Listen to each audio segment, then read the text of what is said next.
जय हिंद दोस्तों आज हम लोग को पढ़ना है बाल्यावस्था के शारीरिक विकास।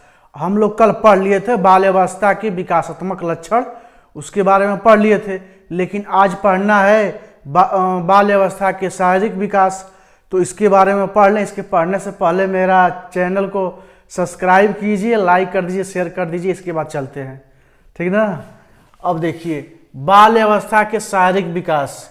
सबसे पहले क्या, लंबाई। लंबाई कैसे, देखिए भैया, लंबाई जो है ना, जब बच्चा का, जब मैं बताया था, जब बच्चे का जब जन्म हुआ था तो जन्म के टाइम बच्चे की जो लंबाई थी वो कितनी थी, 51 सेंटीमीटर थी। और बच्चा जब 6 वर्ष का हो गया तो उसकी जो लंबाई हो गई 108 सेंटीमीटर हो गई थी ना। शैशवावस्था की मैं बात कर रहा हूँ, यहाँ पर बाल्यावस्था की बात, बाल्यावस्था को बताना है, तो ध्यान दीजिए आप लोग। तो यह था शैशवावस्था का, 0 से लेकर 6 वर्ष के। लेकिन यहाँ पर क्या है कि लंबाई बाल्यावस्था, बाल्यावस्था कहाँ से कहाँ तक है, 6 से 12 वर्ष। समझ रहे हो आप लोग। तो अब इसको नहीं, तो इसकी लंबाई यहाँ पर कितनी हो जाएगी, लंबाई 138 सेंटीमीटर, 138 सेंटीमीटर। देखिए ये जो लंबाई होगी ना, बच्चों की लंबाई 138 सेंटीमीटर, लेकिन जो लड़कियां होगी, लड़कियों की लंबाई इसमें ज्यादा होगी। मान लीजिए कि लड़कियों की लंबाई होगी 139.5।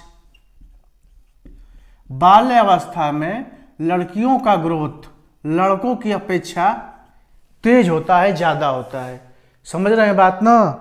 तो यहां पर जो लंबाई हो जाएगी 138 सेंटीमीटर लड़कों की हो जाएगी, या तो 138.5 कर दीजिए, थोड़ा सा बड़ा कर दीजिए। एक्चुअल बता रहा हूं, 138.5 औसत लंबाई है, या तो 139.5 भी गलत नहीं है, लेकिन 138.5 करें कि नियर अबाउट रहेंगे। समझ गए आप। अब देखिए जब लंबाई कंफर्म हो गया तो अब भार देखना होगा, भार कितना रहेगा। तो उस समय कितना भार था बच्चे का भार था 16 किलोग्राम। जब शुरू में बच्चा जब जन्म लेता था तो उसका भार जो था जन्म के समय 3.2 kg। और जब बच्चा 6 वर्ष का होता था उसकी जो वेट हो जाता था 16 kg। ये किस में था, ये शैशवावस्था की अवस्था में था, शैशवावस्था। यह जो मैं पढ़ाया हूं, शैशवावस्था में जब बच्चा जन्म लेता है तो उसका जो औसत भार होता है 3.2 kg होता है, और 6 वर्ष तक वह 16 kg का हो जाता है। और किसमें, शैशवावस्था में। लेकिन हम लोग को पढ़ना क्या है, बाल्यावस्था। पढ़ना क्या है, बाल्यावस्था। तो बाल्यावस्था में कितना होगा इसका भार, इसका भार हो जाएगा 28.5 kg। और लड़की का भार हो जाएगा 29.5 kg। यह बालिका का है, यह बालिका का है, यह बालिका का है, यह बालक का है। क्यों, क्योंकि बाल्यावस्था में लड़कियों का ग्रोथ जो होता है लड़कों से तेज होता है, उसीलिए बता रहा हूं। समझते रहिए, एक एक पॉइंट बता रहा हूं। जब एक एक पॉइंट बता रहा हूं तो मेरे वीडियो को तुरंत सब्सक्राइब कीजिए, लाइक कीजिए और शेयर कीजिए, क्योंकि आपका एक नंबर नहीं छूटेगा भाई, एक नंबर नहीं छूटेगा। ये मेरी दावा है, मेरा दावा है। छूटेगा नहीं, छूटेगा तो बताइएगा, छूटेगा ही नहीं यार। आप पहले करते तो रहिए, आप सब्सक्राइब कीजिए। भार कितना हो गया, 28.5 kg बाल्यावस्था में, और बालिका का 29.5 kg बाल्यावस्था में। शैशवावस्था में बता ही दिया 3.2 kg, और 6 वर्ष तक 16 kg। अब देखिए मस्तिष्क का भार। मस्तिष्क का भार जब बच्चा शैशवावस्था में होता है, शैशवावस्था में जो मस्तिष्क का भार होता है वो 7 पाउंड होता है। और यह 7 7 पाउंड का मतलब है 3.5 350 ग्राम, 350 ग्राम। समझ गए। देखिए, मस्तिष्क का भार जब शैशवावस्था में बालक रहेगा तो उसका 7 पाउंड का होगा, और जब बच्चा 6 वर्ष का हो जाएगा तो इसका भार जो है बढ़कर हो कितना हो जाएगा, 1200 से 1250 ग्राम। समझ गए। जितना एक मनुष्य होता है, स्वस्थ मनुष्य का दिमाग का भार होता है, उसका लगभग 90% 6 वर्ष में हो जाता है। समझ गए। अब यह चीज है, लेकिन अब मस्तिष्क का भार हम लोग को कब देखना है, बाल्यावस्था में। यह शैशवावस्था का है। यदि आप नोट नहीं किए होंगे तो आप यहां से तुरंत नोट कर लीजिए। समझ गए। इसीलिए मेरे पूरा वीडियो को आप देखेंगे तो आपको एक भी प्रॉब्लम नहीं होगा, पूरा एकदम सॉल्व कर दोगे आप भाई। इसको तब नोट करो, मिटाता हूं इसको, क्योंकि बाल्यावस्था का देखना है हम लोग को। तो बाल्यावस्था में जो भार हो जाएगा मस्तिष्क का, वो 1300 से 1350 ग्राम का हो जाएगा। समझ गए। 1300 से 1350 ग्राम हो जाएगा। यह लगभग स्वस्थ मनुष्य के मस्तिष्क का 95% यह हो जाएगा। जैसे हम लोग का दिमाग जितना है ना, मस्तिष्क जितना है, उतना लगभग 95% बाल्यावस्था में कंप्लीट हो जाता है। तो अब यह समझ गए ना मस्तिष्क का भार। देखिए, हड्डियां जो शैशवावस्था में थी, शैशवावस्था में हड्डी कितनी थी, 270 हड्डी थी। लेकिन अब यहां पर क्या हो रहा है, यहां पर हड्डी जो है बढ़ जा रही है। कारण क्यों बढ़ रहा है, इसलिए बढ़ रहा है कि ये अस्थिकरण की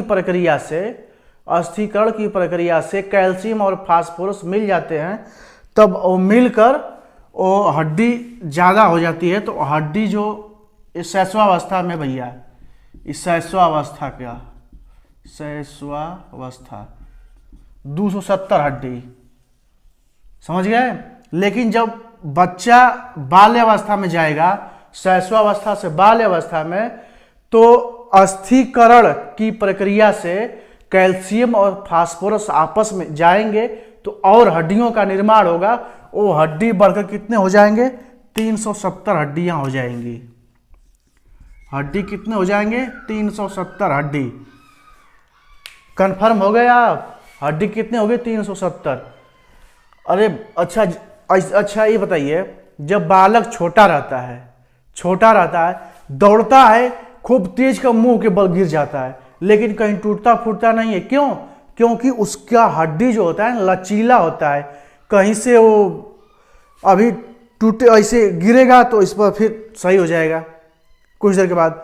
लेकिन फिर क्या होता है, समय के हिसाब से यह जो कड़ा होता जाए, कुछ मांसपेशियां हैं वो हड्डी में चेंज हो जाएंगी। तो अब इससे उनका जो है ना हड्डी मजबूत होगा। जब हड्डी मजबूत होगा तो अब गिरेगा। जैसे पेड़ जब पौधा होता है, जब आंधी तूफान आता है तो झुक जाता है, लेकिन अभी पेड़ खूब तन गया, बड़ा हो गया पेड़, तब क्या होगा, आंधी पानी आएगा तो टूट जाएगा। तो वही बात बच्चों में भी होती है। जब बच्चे होते हैं तो उनकी हड्डियां जो होती हैं बहुत कमजोर होती हैं, लचीलापन होता है हड्डियों में, और जब गिरते हैं तो फिर तो ऐसे होकर फिर सही हो जाता है। लेकिन जब बाल्यावस्था में, इसी अवस्था में बालकों को ज़्यादा चोट लगती है और गिर जाते हैं तो इनको हाथ टूट जाता है ज़्यादा लड़कों का, ठीक ना। तो वही चीज़ है। तो हड्डियों की संख्या कितनी है, 370 बाल्यावस्था में। और मांसपेशियां यहाँ पर 33% हो जाती हैं संपूर्ण भार का। लेकिन देखिए, ये जो मांसपेशी, इसको मिटा देता हूँ। मांसपेशियां जो हैं, यह मांसपेशियां जब बच्चा था शैशवावस्था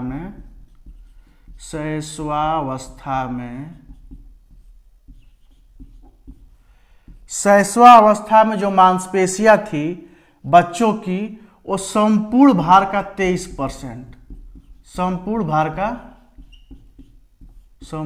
का 23%। समझ गए।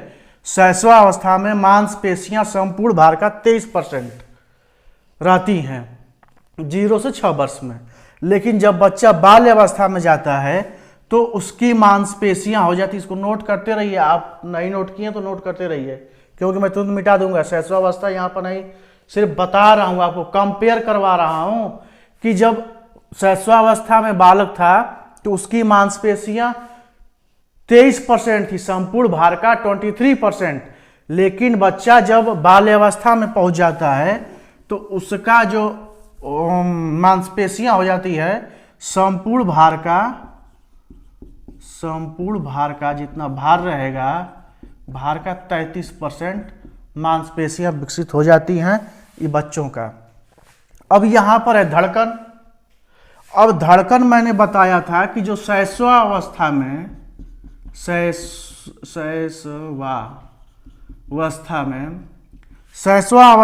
धड़कन जो था बच्चों का वो क्या था, अनियमित था। अनियमित मतलब 150 बार प्रति मिनट। शैशवावस्था में जो बच्चों का धड़कन था वो क्या था, अनियमित था। अधिकतम कितना था, 150 बार प्रति मिनट, कहीं 120 भी देता है, 130 भी देता है, लेकिन नियर अबाउट 150 बार प्रति मिनट ही नापा गया है बच्चों का। कभी 110 भी हो जाएगा, 90 भी हो जाएगा, लेकिन अनियमित होगा शैशवावस्था में, अनियमित। लेकिन जब बालक बाल्यावस्था में जब पहुंचता है बालक, तो बाल्यावस्था में बालक की धड़कन जो हो जाती है 85 बार प्रति मिनट,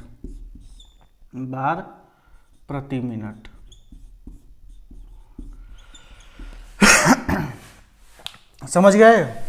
अब जो दांत, शैशवावस्था में दांत जो थे, शैशवावस्था में दांत 20 थे, वो भी कौन थे, शैशवावस्था लिख दूं क्योंकि आप तुरंत लिख लीजिए। शैशवावस्था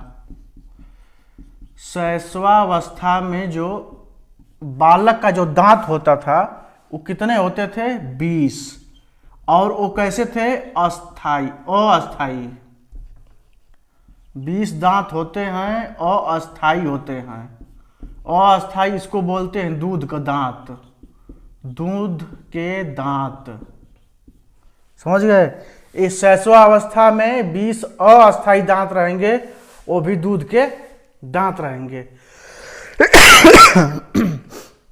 लेकिन जब बालक बाल्यावस्था में जाएगा तो उसके दांत कितने हो जाएंगे, उसके दांत हो जाएंगे 28, और वो भी अस्थाई। दांत कितने हो जाएंगे बच्चों के, 28 दांत हो जाएंगे बाल्यावस्था में, और वो भी अस्थाई, अस्थाई दांत। अरे यार खांसी हो रही है। देखिए इस समझ में आया ना। और एक चीज और है कि जो चेहरे का भोलापन है ना, बाल्यावस्था में चेहरे का भोलापन जो है वो खत्म हो जाता है बच्चों का भोलापन बाल्यावस्था में चेहरे का जो भोलापन होता है वो खत्म हो जाता है, और इनके यौन अंगों का विकास तेजी से होता है। इसी बाल्यावस्था में यौन अंगों का विकास तेजी से होता है बच्चों का। तो अब यह हो गया आपका बाल्य अवस्था के शारीरिक विकास। अच्छा इसको नोट कर लीजिए, चेहरे का भोलापन नहीं आ जाएगा तो फिर आप कहेंगे कि नहीं पढ़ाए हैं। चेहरे का भोलापन,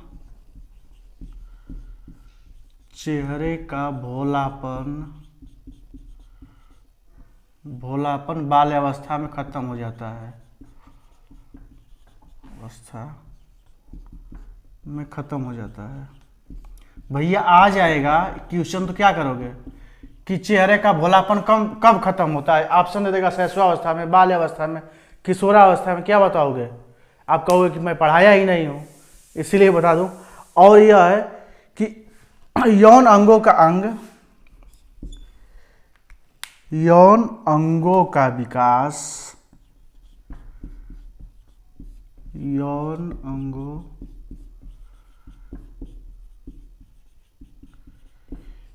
अंगों का विकास तेजी से होता है, तेजी से विकसित।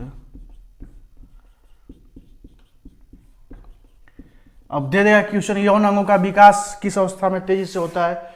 किशोरावस्था, बाल्य अवस्था।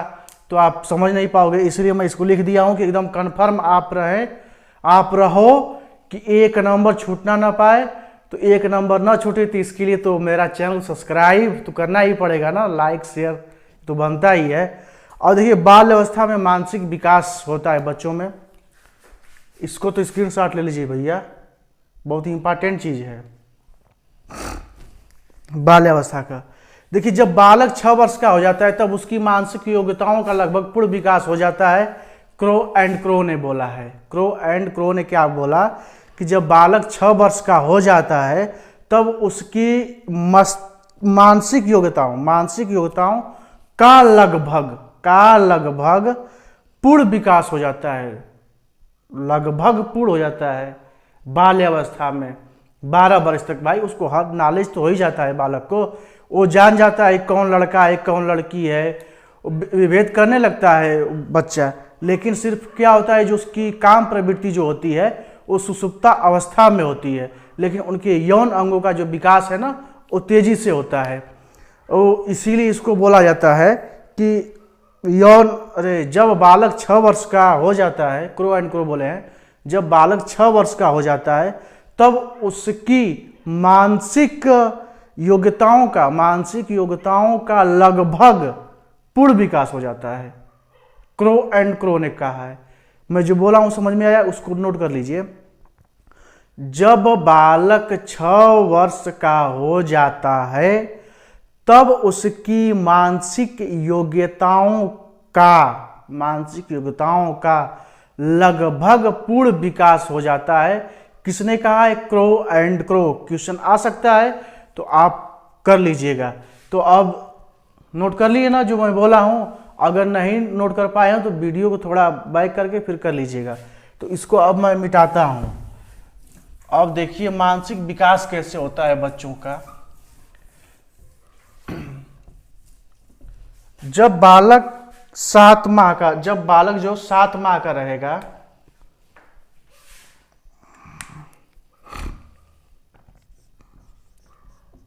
सात माह का जो बालक रहेगा ना वो घटनाओं का वर्णन करने लगेगा और वस्तुओं को ना समझने की परख हो जाएगी, अंतर समझने लगेगा। तो क्या लिखोगे आप? घटनाओं का वर्णन, घटनाओं का वर्णन और वस्तुओं का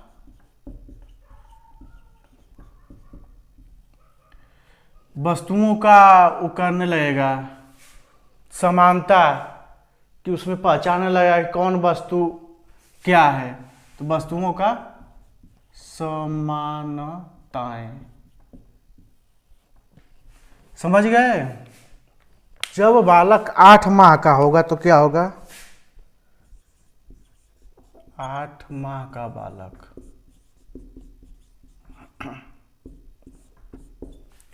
जब 8 माह का बालक होगा वो कहानी कविता याद करना, कहानी कविता याद करना,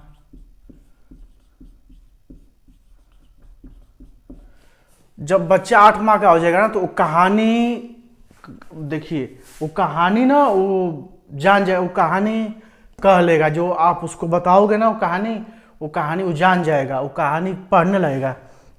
कविता याद, छोटी छोटी कविताएं, बड़ी बड़ी कविताएं नहीं, छोटी छोटी कविताओं को वो बच्चा याद करने लगेगा। और जो है प्रश्नों का उत्तर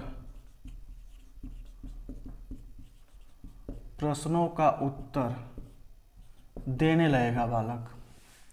जब बालक 8 माह का हो जाएगा तो कहानी कविता याद करना, प्रश्नों का उत्तर देने लगेगा। जब बच्चा 9 माह का होगा, अरे यार माह नहीं, यहाँ पर वर्ष, 7 वर्ष, 8 वर्ष और 9 वर्ष, 9 वर्ष का बालक, 9 वर्ष का बालक जो है समय दिन दिनांक, समय दिन दिनांक और गणित,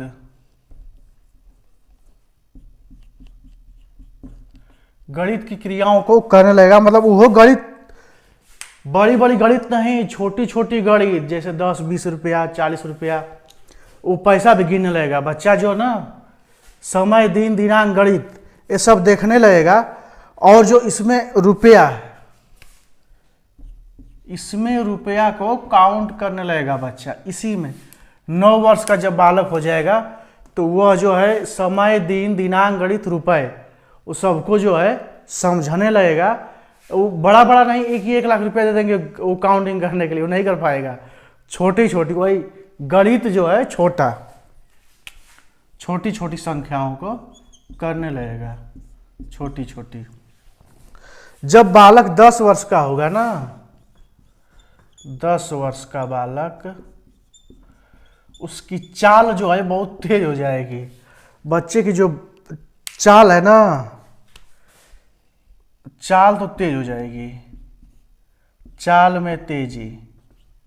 वो जब भी चलेगा ना, जब भी चलेगा बच्चा दौड़ते चलेगा, तेजी में चलेगा हमेशा, जब 10 वर्ष का बालक जब हो जाएगा। और दैनिक कार्य, अपना दैनिक कार्य, दैनिक कार्य मूर्त चिंतन, मूर्त चिंतन करने लगेगा बालक। समझ गए? जब 10 वर्ष का बालक हो जाएगा तो चाल में तो तेजी हो जाएगी उसकी, और दैनिक कार्य अपना करने लगेगा। मूर्त चिंतन मतलब चिंतन भी करेगा कि नहीं हमको पढ़ना है, पढ़ के नहीं जाऊंगा, ये होमवर्क करना है। अब उसके दिमाग में थोड़ा मूर्त चिंतन हो जाएगी, छोटी छोटी ना, बोझ लेके थोड़ा चलेगा। तो अब 10 वर्ष का बालक हो गया। अब 11 वर्ष के बालक कठिन शब्दों का व्याख्या करने लगेगा। 11 वर्ष का जो बालक होगा, 11 वर्ष का बालक कठिन शब्दों की व्याख्या, कठिन शब्दों की व्याख्या। जब बच्चा 11 वर्ष का हो जाएगा ना तो कठिन शब्दों की व्याख्या भी करने लगेगा। जैसे अभी कुछ शब्द बड़ा हो गया तो उसको तोड़कर समझने लगेगा क्या चीज होगा, उसको बारे में वो सब कठिन शब्दों की व्याख्या करने लगा। और दूसरा चीज इसमें यह है कि प्रत्यक्ष अवलोकन से ज्ञान, प्रत्यक्ष अवलोकन, अवलोकन से ज्ञान बालक को मिलेगा। और जब बालक 12 वर्ष का हो जाएगा, 12 वर्ष, 12 वर्ष का जब बालक हो जाएगा ना तो वह जो समस्या समाधान का, समस्या